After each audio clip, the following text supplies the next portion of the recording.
Hey there. Tonight, we're stepping into a quiet museum. No rush and nothing you need to do, just calm art stories, low light and slow footsteps. If you feel sleepy, you can simply rest. We'll move gently, one quiet room at a time. Find a comfortable place to settle. Let the world outside grow quiet. What follows is a slow walk through 11 paintings, each one a small, lit room, a pause in time, an invitation to look without hurry. There is nothing to solve here, and nothing to remember, only light and paint, and the extraordinary patience of someone who once looked very carefully at ordinary things. There are two figures in this room, and the first thing you notice is the light. It enters from the left, from a large window whose lower panes are clear and whose upper portion is fitted with a map, filling that portion of the composition with the pale, milky tone of diffused daylight filtered through glass and pigment. The light does not announce itself dramatically. It simply arrives, falling across the nearer figure, the officer, who sits with his back to us, his large dark hat dominating the left portion of the canvas, his form blocking some portion of the light and casting the near side of the room into relative shadow. Across from him, closer to the window, a young woman laughs. Her face is open and bright, turned slightly toward the source of light, caught in the middle of an expression that is genuine and unguarded. The laughter is not posed. It is the laughter of someone who has just heard something, who has been caught by a moment of pleasure. Her eyes are bright and her mouth is slightly parted, and the light, which is now fully on her side of the composition, describes her face with a warmth and particularity that the officer's turned form does not receive. She is fully present. He is mostly silhouette. This asymmetry between the two figures is one of the most interesting things about the painting's organization. The man is physically larger and occupies the foreground, his dark coat and broad hat taking up considerable visual weight. And yet, the woman holds the emotional center. Light chooses her. The eye comes to rest on her face. The room itself is legible and calm. A table covered with a red and blue cloth sits in the middle ground, its surface partially in shadow. The wall behind the woman carries a large map, the same one whose edge is visible in the window area, and this map, with its pale tones and faint geographical detail, functions almost as a second source of diffused light within the composition, brightening the wall behind the figure and separating her from the background with a gentle luminosity. A small label reads, Officer and Laughing Girl, circa 1657. The window deserves particular attention. It is a window of a very specific kind, leaded, divided into rectangular panes, with the lower section clear, and the upper section carrying the map or decorative glass that tints the light passing through it. The light entering this window is not the sharp, projective light of southern climates. It is the softer, more lateral light of a northern interior on a grey or partly clouded day. A light that illuminates without bleaching, that describes form through gentle gradation rather than harsh contrast. Look at the way this light travels across the tablecloth. The folds of the fabric catch it and release it in small variations of tone. Here a brighter ridge, there a slightly darker valley. And the cumulative effect of these variations is to make the cloth feel genuinely three-dimensional, genuinely present in the room. The painter has looked at the cloth the way a cloth deserves to be looked at, with complete, unhurried attention.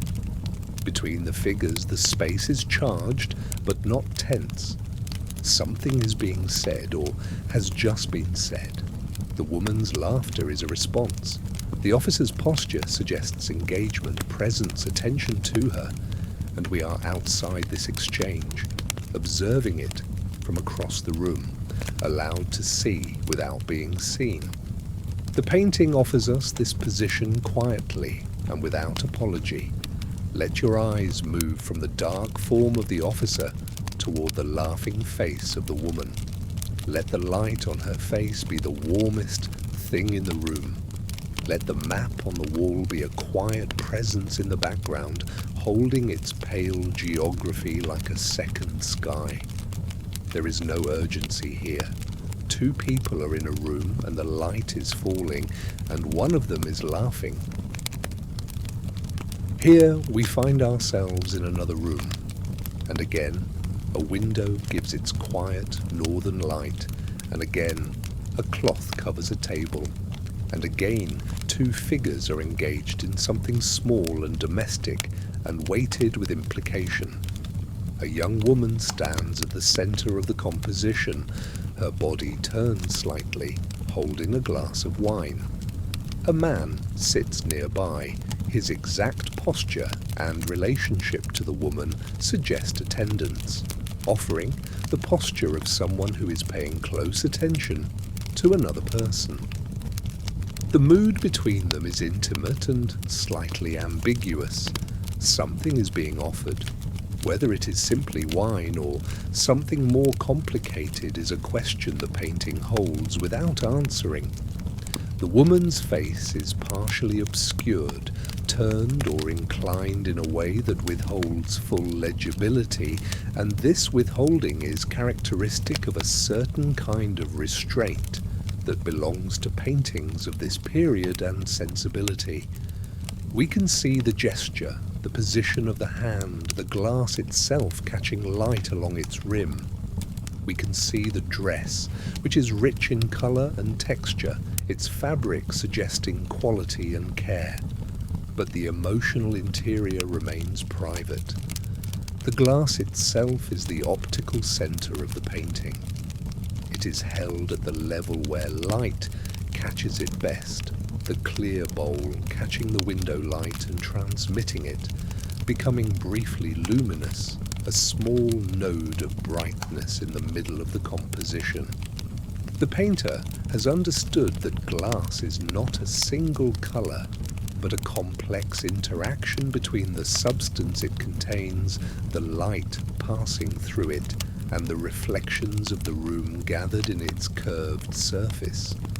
The window to the left is partially covered, a leaded window whose uppermost portions carry what appears to be stained or decorated glass, filtering the entering light into something slightly warmer and more coloured than plain daylight.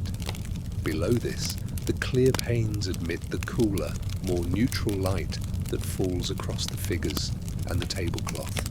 A small label reads, "The glass of wine, between 1658 and 1660. The tablecloth in the foreground is painted with the same patient fidelity given to all surfaces in this painter's rooms. It is a cloth of substantial weight and pattern, dark perhaps, or richly coloured, its folds described not as background texture but as a subject in their own right. The way cloth falls, the way it accumulates and releases and holds itself in position, is a problem that this kind of painting takes seriously. Behind the figures, the room opens into its own quiet depth. A chair is visible. The wall carries its own pale tone, receiving the diffused light and distributing it gently across the composition. The spatial recession is not dramatic. The room is not deep, but it is convincing and present. We understand the space we are standing in. The offered glass will not be accepted or refused within the frame of the painting. The gesture is permanently suspended, permanently offered. The wine permanently at the point of being drunk, but never quite drunk. The painting holds this suspension with great equanimity. It is not a dramatic pause, but a simply held moment, a moment that has become a room, and has become a painting, and has become this light. Let the glass catch its light. Let the figures hold their quiet exchange. Let the window distribute its careful illumination across everything in the room without preference. This is one of the most purely serene paintings in our walk tonight. A young woman stands at a window, her body turned slightly away from us, her attention directed toward the window itself or toward the act she is engaged in, which appears to be the gentle opening or steadying of a casement. Her left hand rests on the window frame. Her right hand holds or gestures toward a pitcher, a vessel of worked metal whose surface catches the light and returns it. The action is neither dramatic nor conclusive. She is simply in the middle of a morning's routine. The light in this painting is extraordinary. It comes, as it so often comes in these rooms, from the left, from a window whose lower portion is open and whose upper portion carries the leaded glass rectangles that organize the entering light into a more even and diffused form. The light falls across the woman's face and across the front of her blue jacket, describing both with the same unhurried precision. This is a cool, clear morning light, not the warm light of afternoon, not the golden light of late day, but the frank, even, slightly blue-tinged light of a morning that has fully arrived but has not yet turned toward noon. Her clothing carries its own quiet beauty. The blue of the jacket is a blue of considerable depth and complexity. Not a flat or simple blue, but a blue that contains within it passages of darker shade, lighter highlight, the subtle turnings of fabric as it follows the form of the body within.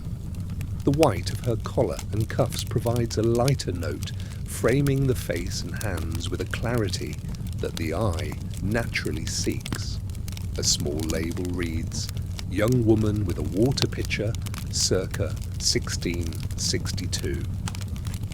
The pitcher on the table is a companion to the basin beside it, two objects of worked metal, their surfaces curved and polished and responsive to the available light. The painter has looked at these objects with the same quality of attention given to the woman's face. The reflections in the metal are not literal mirrors of the room. They are the simplified, understood impressions of how light moves across a curved metallic surface, rendered with a sureness that comes from prolonged observation. The table in the foreground carries a cloth, a box, and other objects whose precise nature is less important than their collective contribution to the room's overall sense of occupied domesticity. These are the things of a life being lived, not props arranged for display, but objects that belong where they are, that have a relationship with the space around them. The window itself, partially open, is the painting's mediating element. It stands between the interior of the room and the exterior world beyond, a world we cannot see, but whose light enters constantly through the opening, cool and even and generous. The window is not just a source of light, it is a threshold, a point of connection between inside and outside, between the quiet enclosure of the room and whatever morning exists beyond the wall. Look at the way the light on the woman's face varies from one cheek to the other. The side closer to the window is lighter, more fully described. The far side carries its shadow more deeply. Between these two conditions, full light and shadow, the painter has found every intermediate gradation, every nuance of how light wraps around a face, and has rendered them with a patience that seems inexhaustible. Rest in this morning room, let the pitcher catch its light. Let the window hold its open casement and its column of morning air. Here the room is very quiet and the woman is alone. She stands near a window, the window to the left, as it always is in these rooms, admitting its steady lateral light, and she holds a string of pearls before her, or is in the act of fastening them, or is examining the way they fall. Her eyes are directed toward the small mirror on the wall before her, though the mirror itself is mostly out of the composition's direct sight, present as an implied surface rather than a depicted one. What we see is the woman's attention, the slight inclination of the head, the lifted chin, the concentrated focus of someone looking at their own reflection. The pearls in her hands are small and pale, catching the window light along their curved surfaces, each one a tiny accumulation of light and sheen. They are not the dominant visual element of the painting, the woman herself is that, but they give the composition its central activity, its organizing action. She is doing something with them, attending to them, giving them the careful consideration that such objects deserve. Her clothing is yellow, a warm, luminous yellow satin or silk, whose surface catches and reflects the entering light with considerable energy. This warmth of colour stands in gentle contrast to the cool grey of the wall behind her, and the relationship between the warm yellow of the jacket and the cool neutral of the background is one of the quietest and most satisfying colour relationships in the painting. The two tones hold each other in equilibrium.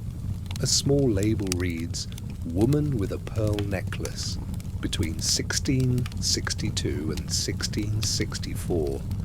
The table in the foreground holds a cloth and a few objects, brushes perhaps, or small implements of a morning toilet, the accumulated material of attending to one's appearance. These objects are painted with the same patient accuracy given to everything else. They are the props of a private ritual, and the painting has found a way to make that ritual feel significant without inflating it. The wall behind the woman is pale and mostly bare, functioning as a neutral backdrop that allows the figure to read clearly without competition. Near the window, the light strikes the wall and brightens it perceptibly, creating a gradation from lighter near the window to slightly darker further away that describes the geometry of the room and the direction of the light with quiet authority. This painting asks us to attend to something that is both very small and very particular, the act of a person alone with their reflection, engaged in the intimate, daily work of attending to themselves. There is no audience for this action except the mirror, and the mirror is mostly hidden. The woman is not performing for us. She is doing what people do when they believe themselves to be alone, which is to say, she is simply being herself in a specific light, in a specific room, at a specific quiet moment of the morning. Let your eyes follow the string of pearls from her hands toward her neck. Let the yellow of her jacket hold its warmth against the cool, grey wall.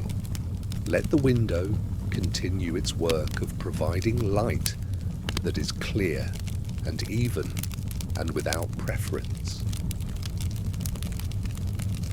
She holds a small balance, a scale with two delicate pans suspended from a central fulcrum held between the thumb and forefinger of the right hand at the level of her chest. The scale is perfectly balanced. Both pans hang at the same level, perfectly poised, neither descending nor ascending. It is a moment of exact equilibrium held in paint. The woman stands near the window as before, in a room whose light falls from the left with the measured evenness that we have come to recognize and trust. She is dressed in a blue jacket trimmed with white fur at the collar and cuffs, and beneath it a white cloth or garment is visible. The jacket is a warm, deep blue that the window light describes with gradual modulations, lighter where the light strikes most directly, deeper in the folds and shadows. Before her on the table a velvet cloth of deep blue-black and a collection of jewels or pearls are spread, and the balance she holds is presumably for the purpose of weighing something among them. The action is very small. She is weighing something, or about to weigh something, or has just finished weighing something. The balance hangs in that perfect suspension between before and after. The composition is one of the most carefully balanced in all of these rooms. The figure is positioned slightly left of centre. The table in the foreground provides a horizontal anchor. The window to the left provides its vertical luminous presence, and behind the woman on the wall hangs a large painting within the painting, a dark canvas depicting figures whose exact content is in shadow, which functions as a kind of tonal backdrop, its darkness separating and defining the light edges of the woman's form. A small label reads, "Woman holding a balance, circa 1664. The table surface in front of her carries the velvet cloth and the scattered jewels or pearls with a naturalism that borders on the miraculous. Each pearl seems to have been understood as an individual object, its curvature, its surface sheen, its particular response to the light in that room. They are not simply small white circles, they are globes of light responsive matter, and the painter has treated them as such.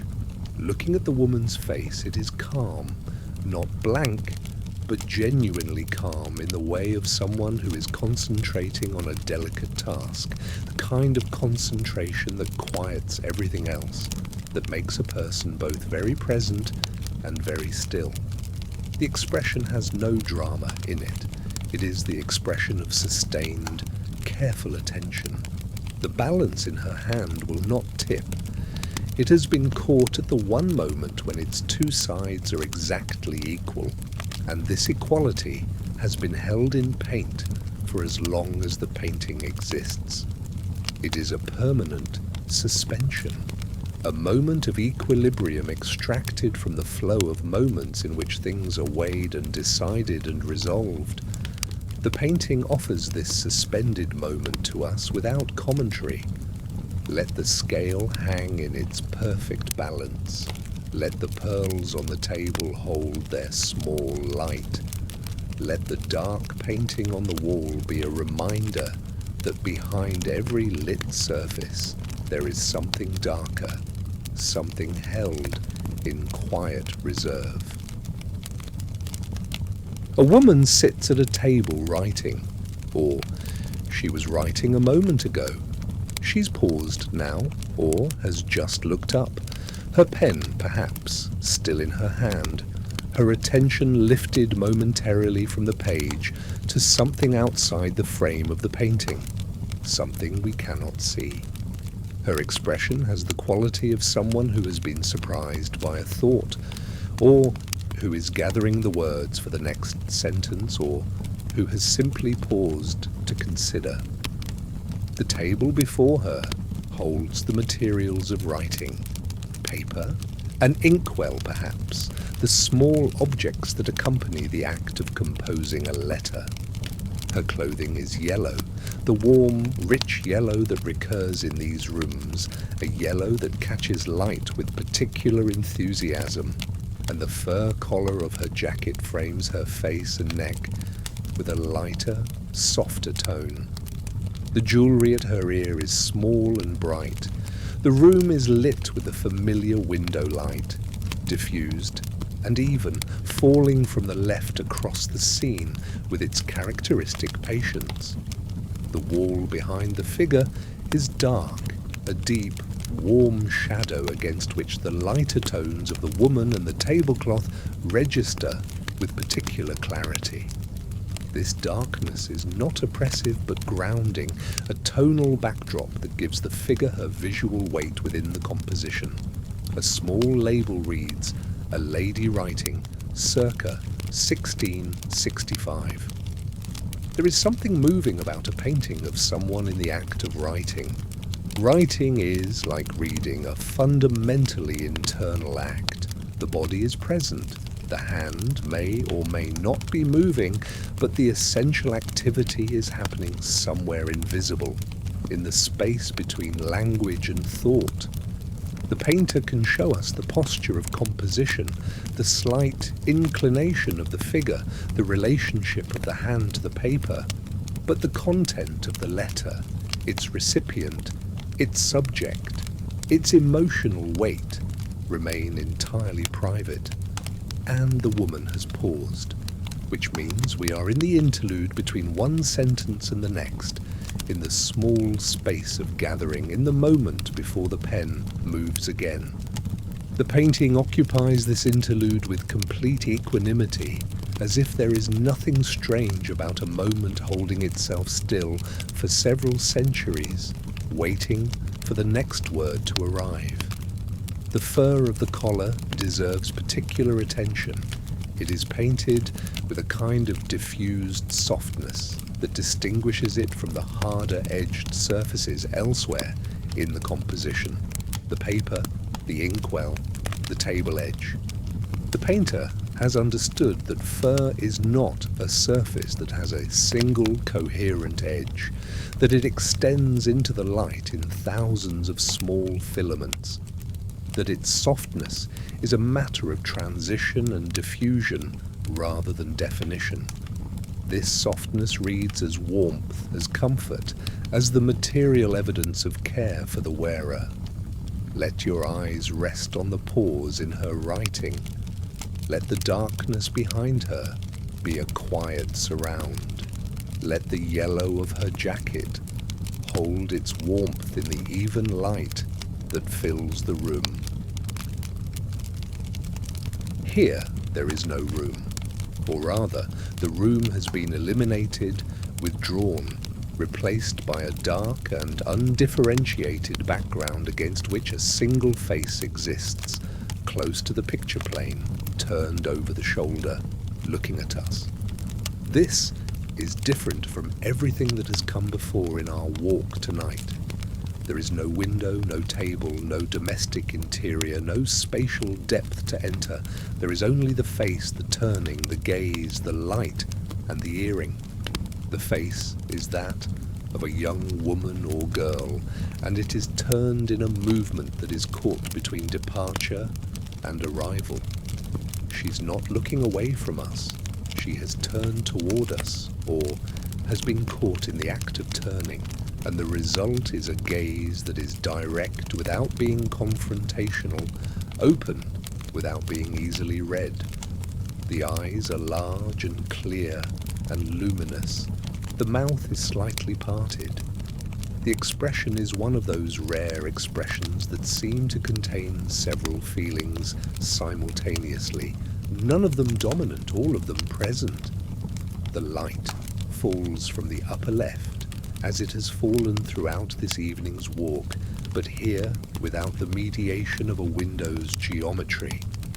It falls directly on the face, illuminating the left side with particular clarity, while allowing the right side to recede into the dark background. The transition from the lit portion of the face to its shadow side is gradual and continuous, no abrupt boundary, no hard edge, just the slow progression of light into less light, into darkness. A small label reads, "Girl with a pearl earring, circa 1665. The earring catches the light at the earlobe, a single drop of what appears to be pearl, its surface curved and reflective, holding within it a small compressed image of the light source that illuminates it. It is a very small object, and yet it gives the painting its title and its presence at that particular point in the composition, below and behind the ear, at the edge where the lit portion of the face meets the shadow. is both compositionally precise and visually arresting. The turban, white and blue, wrapped and folded with the calm authority of fabric that knows exactly what it is doing, frames the face and the earring with a simplicity that throws both into relief. The white of the turban's front fold catches the light. The blue of its turned portion falls into relative shadow. Together they frame the face as a painter frames a canvas, deliberately, with an understanding of how containment creates clarity. Looking at the background, it is not merely black, it is a gradation from dark to very dark to near black, varying in tone across its surface in a way that gives it a slight depth, a suggestion of atmosphere. The figure does not exist against a flat plane, but against a kind of tonal air, a background that recedes even as it simplifies. The gaze will not be resolved or explained. It simply persists, clear and present, slightly parted lips and luminous eyes, the pearl catching its small light. That is what the painting offers, a presence held in light at the point of turning toward us and never quite arriving. Rest in this presence. Let the earring hold its light. Let the face remain exactly as it is, turned, open, about to speak or not to speak, permanently on the threshold of both. Two women are in this room, and they are in the middle of a conversation about a letter. One of them, the mistress, seated, dressed in warm satin of yellow and black, has turned from her table at which she was presumably occupied, and she now holds or receives a folded letter, her expression caught between surprise and consideration. The maid stands above and behind her, bending slightly toward the seated woman, holding the letter out or having just delivered it, her face angled downward in a posture of attentive delivery. The composition is vertical and close. The two figures fill much of the canvas, brought near, the space between them compressed so that the exchange of the letter and the exchange of glances feels immediate and intimate. The background is dark, an undetailed darkness that gives the scene its tonal drama and its sense of enclosure. Light falls on the mistress with particular attention.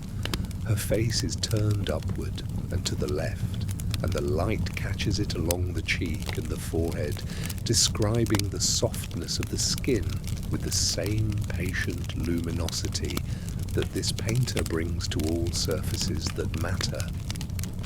Her expression is difficult to read exactly, which is perhaps the point. The letter has created a moment of uncertainty, of suspension between receiving news and understanding it. A small label reads, Mistress and Maid, 1667. The maid's face is in partial shadow, turned downward, angled away from the primary light source, present in the composition as a supporting presence rather than a competing one. She is the delivery, the messenger, the figure whose role in this moment is to present and attend. Her expression in its shadowed partial visibility carries the discretion of someone who knows the weight of what they have brought and is waiting quietly to see how it will be received. The letter between them is the heart of the painting.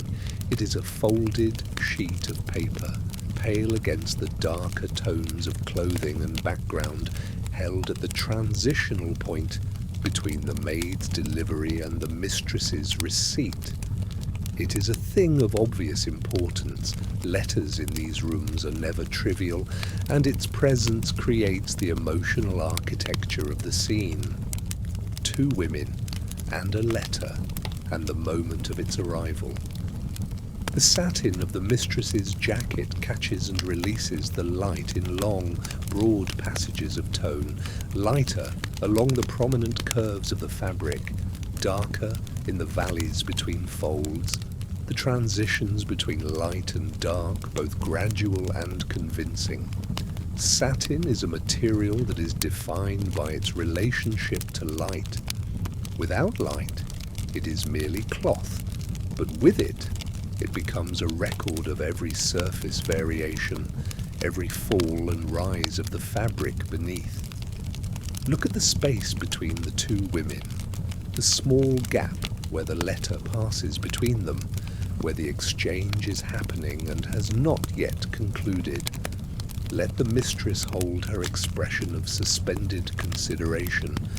Let the maid hold her attentive posture. Let the dark background hold them both.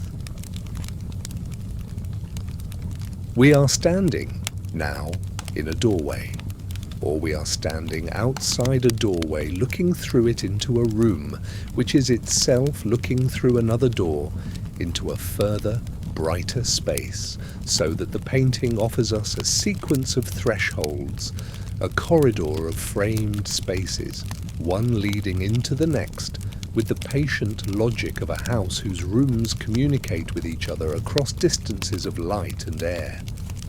The outer frame, the doorway we stand within or before, is dark and curtained.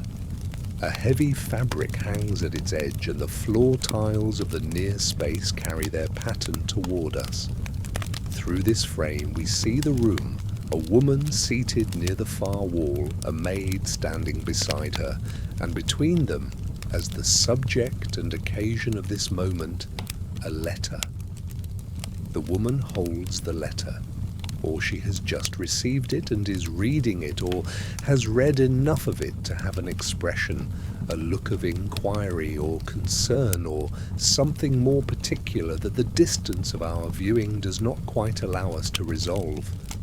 The maid beside her holds a lute or instrument, or stands with her hands at her sides in a posture of waiting.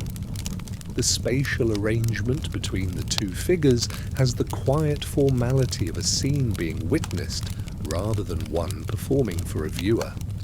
A small label reads, "The Love Letter between 1667 and 1668. The distance through which we view this scene, the antechamber in the foreground, the doorway as frame, the room as the viewed space, is one of the most interesting compositional decisions in this evening's walk. It creates a sense of privileged access. We are seeing something we were perhaps not meant to see, or something that belongs to a private interior life, glimpsed through the layered spaces of a house. The domestic scene has the quality of something continuous with ordinary life, not staged or arranged for our viewing. The light in the room beyond falls with its characteristic evenness. A window to the left, we can see this implied by the lighting on the figures and the back wall, distributes its pale northern light across the room's surfaces without drama.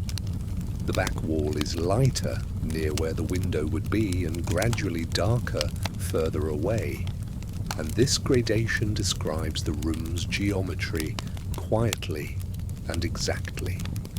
The floor tiles in the foreground carry their pattern of dark and light, a geometric regularity that contrasts with the organic complexity of the figures and fabrics beyond.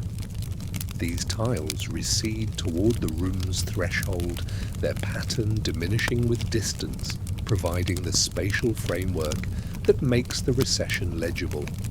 The letter will remain partially read, its full content unrevealed, held in the woman's hands at the point of being absorbed.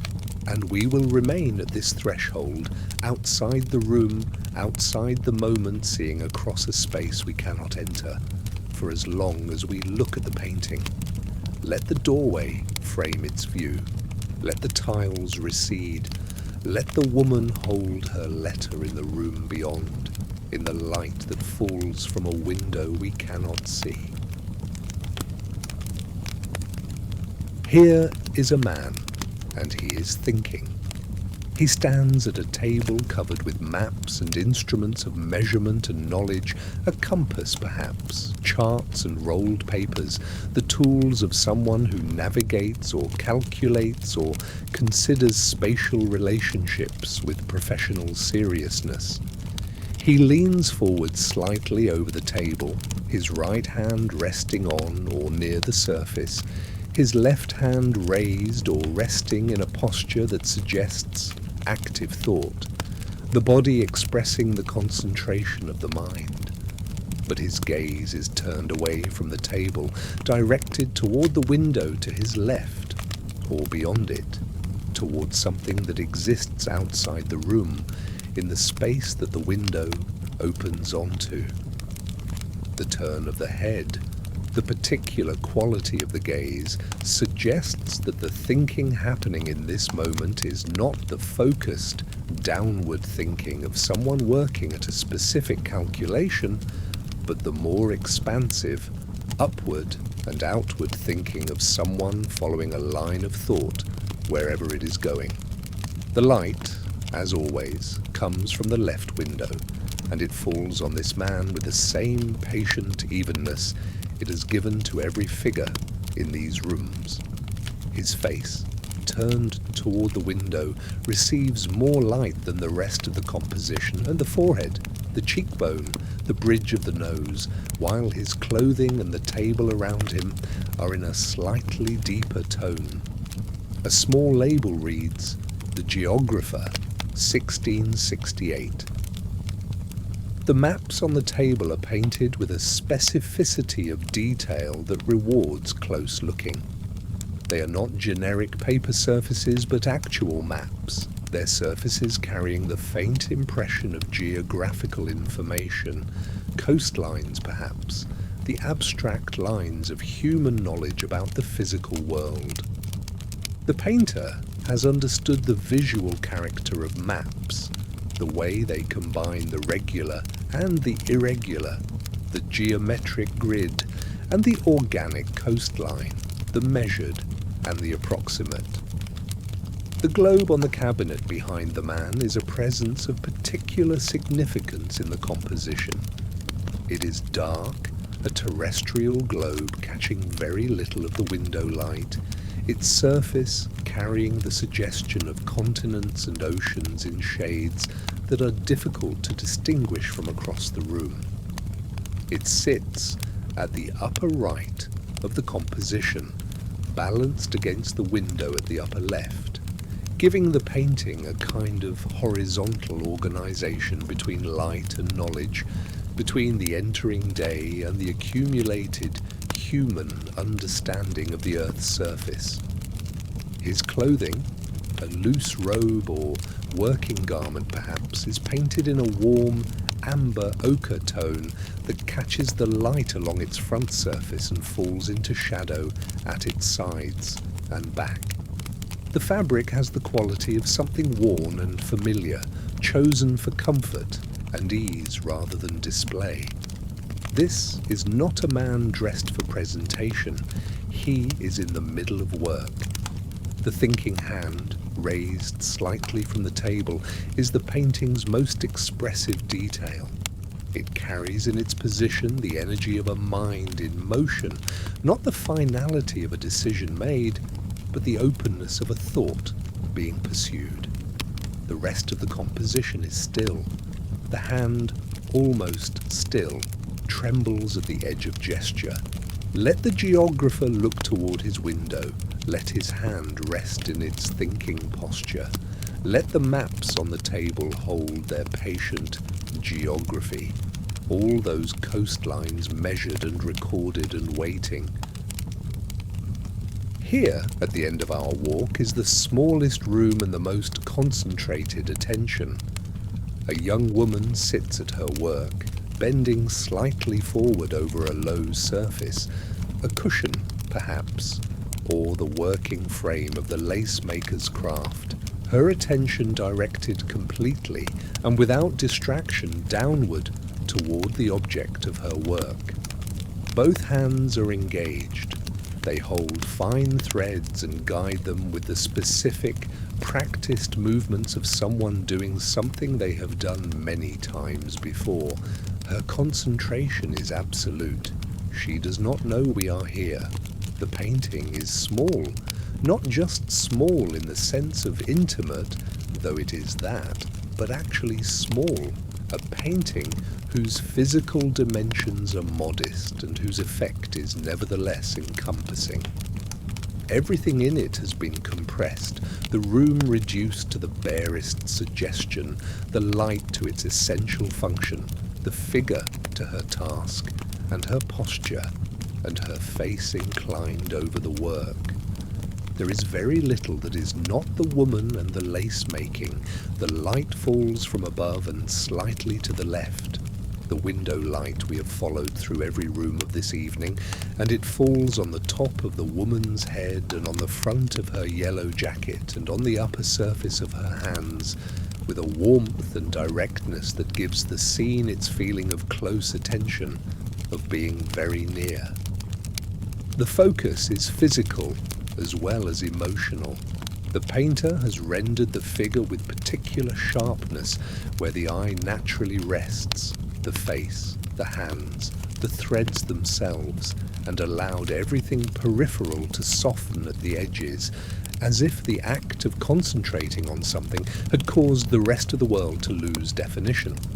A small label reads, "The Lacemaker, circa 1669 to 1671. The threads in her hands are the most remarkable detail in the painting, and perhaps the most technically ambitious. They are fine, genuinely fine as thread is fine, rendered with a delicacy that pushes against the limits of what a brush can do. Some of them are sharp and precise, others trail off at their ends into soft, luminous suggestions.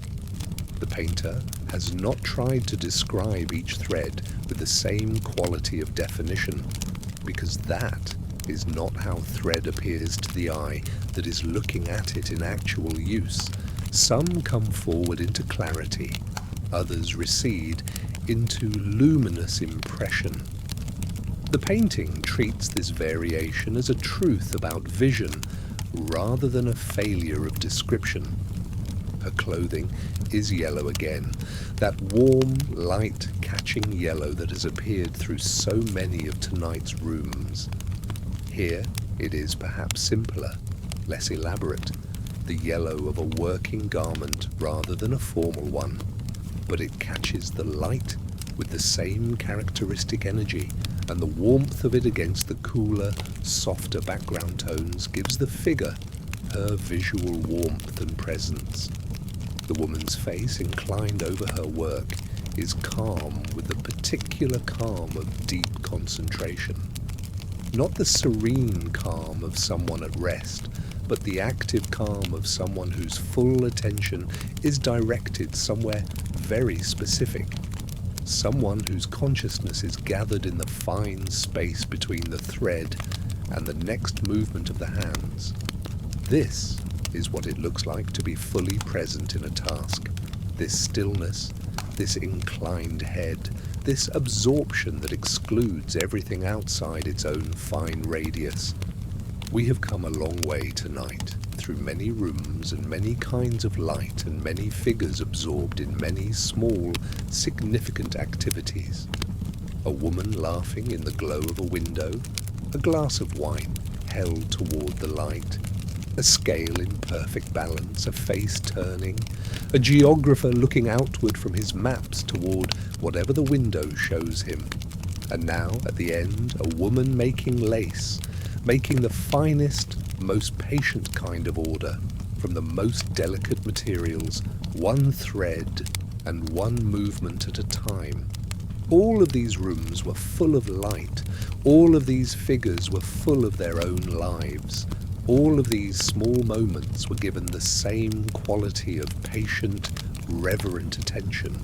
The attention of someone who understood that the ordinary is not a lesser category of experience, but the very place where experience lives. Let her make her lace. Let the threads hold their fine geometry. Let the light fall on her yellow jacket and on her careful hands. Let everything come to rest.